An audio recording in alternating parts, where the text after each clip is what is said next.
Got this comment from Eunice. He said, I think the sell value part is too extreme. If you say like that, probably the client would smile and say F off and decline the proposal. This is in response to a video I did about writing proposals, and I specifically was addressing how to deal with clients who tend to lowball. And when you're writing your proposal, you want to address the fact that they're lowballing the project that they've submitted. If you look at it and you see that, hey, what you're asking people to get paid to do this is way lower, and you're just going to end up with freelancers who maybe aren't going to do the best job for you.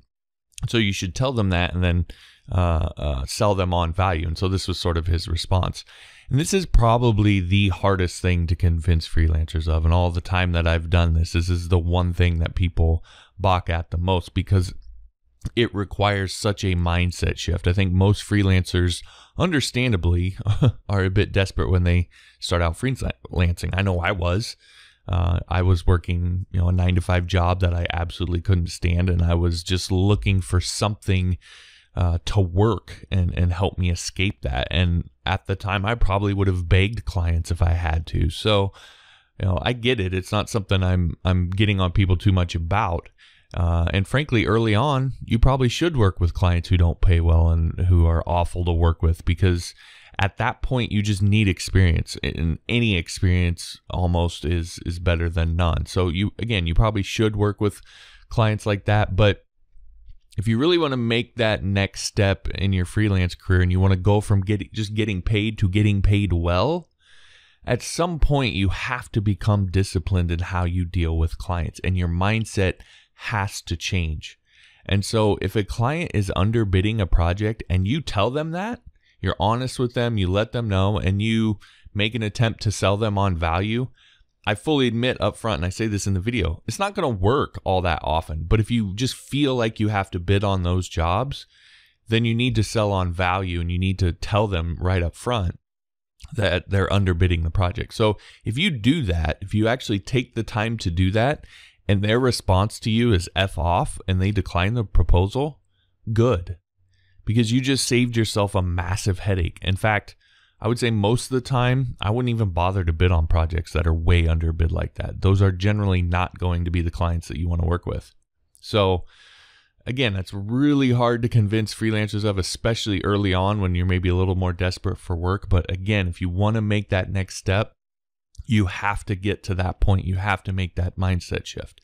Now, of course, that's very hard to do when you are desperate for clients and you never know where the next one will come from, if they're going to pay well, will they be a pain in the butt, all that. So the trick is you have to start getting so much incoming work that you literally can't work with them all. There's too many. And so then you have to literally pick and choose who you're going to work with.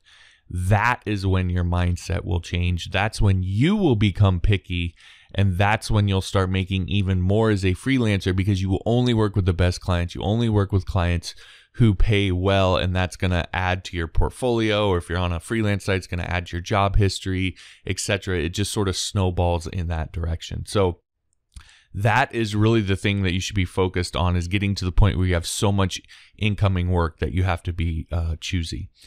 Anyway, that is also what my new freelancing course will help you to do. It's going to help you figure out how to find what high-paying services to offer as a freelancer, how to find clients who will hire you for those services, how to get referrals, repeat clients, and more. So I call this sort of the big rocks. This is going to show you the big picture, and it's going to give you the overall strategy and sort of the next 5 to 10 years of how to plan out your freelancing career. So if you're new to freelancing, or you just started, been doing it a while, and you want to have a clear strategy for how to move forward and grow your freelance business methodically, month after month, year after year, etc., then that's what the course is for.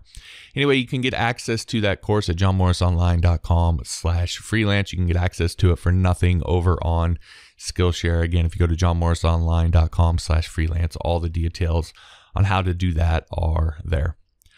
All right, thanks for watching. We'll talk to you next time.